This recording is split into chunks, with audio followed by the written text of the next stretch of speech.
ଉଦଳା ଅନ୍ୱେଷା ହଷ୍ଟେଲରେ ନବମ ଶ୍ରେଣୀ ଛାତ୍ରୀ ମୃତ୍ୟୁ ଘଟଣା ପରେ ବିଳମ୍ବିତ ରାତିରେ ହଷ୍ଟେଲ ଛାଡ଼ିଲେ 30 ଅନ୍ତେବାସୀ। ଗତକାଲି ନବମ ଶ୍ରେଣୀ ଛାତ୍ରୀଙ୍କ ମୃତଦେହ ଅନ୍ୱେଷା ହଷ୍ଟେଲରୁ ଉଦ୍ଧାର ହୋଇଥିଲା। ଏହି ଘଟଣାରେ ପୋଲିସ ଓ ସାଇଣ୍ଟିଫିକ୍ ଟିମ୍ ଘଟଣାସ୍ଥଳରେ ପହଞ୍ଚି ତଦନ୍ତ ଆରମ୍ଭ କରିଛି। ହଷ୍ଟେଲରେ ଛାତ୍ରୀଙ୍କ ମୃତ୍ୟୁ ପରେ ନିଜ ପିଲାଙ୍କ ଭବିଷ୍ୟତ ସୁରକ୍ଷିତ ମଣୁନଥିବା କହିଛନ୍ତି ଅଭିଭାବକ।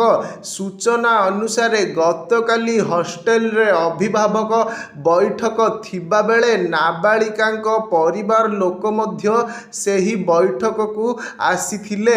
ଅପରାହ୍ନରେ ଝିଅ ସହ କଥା ହୋଇ ଘରକୁ ଫେରିଥିଲେ, ହେଲେ ସନ୍ଧ୍ୟାରେ ପ୍ରାର୍ଥନା ସମୟରେ ସେ ଅନୁପସ୍ଥିତ ଥିଲେ। ଖୋଜାଖୋଜି ପରେ ନାବାଳିକା ଜଣଙ୍କ ତୃତୀୟ ମହଲାର ବାଲକୋନିରେ ଝୁଲି ପଡ଼ିଥିବା ଦେଖିବାକୁ ମିଳିଥିଲା।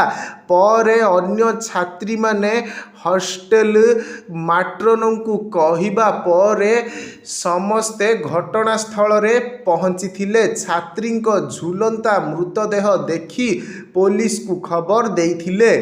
ଉଦଳା ପୋଲିସ ସହିତ ପ୍ରଶାସନିକ ଅଧିକାରୀ ଘଟଣାସ୍ଥଳରେ ପହଞ୍ଚି ତଦନ୍ତ ଆରମ୍ଭ କରିଛନ୍ତି। ଅନ୍ୟପଟେ ଛାତ୍ରୀଙ୍କ ମୃତ୍ୟୁ ପରେ ଅଭିଭାବକମାନେ ବିଳମ୍ବିତ ରାତିରେ ପହଞ୍ଚି ସାଙ୍ଗରେ ପିଲାଙ୍କୁ ନେଇଯାଇଛନ୍ତି।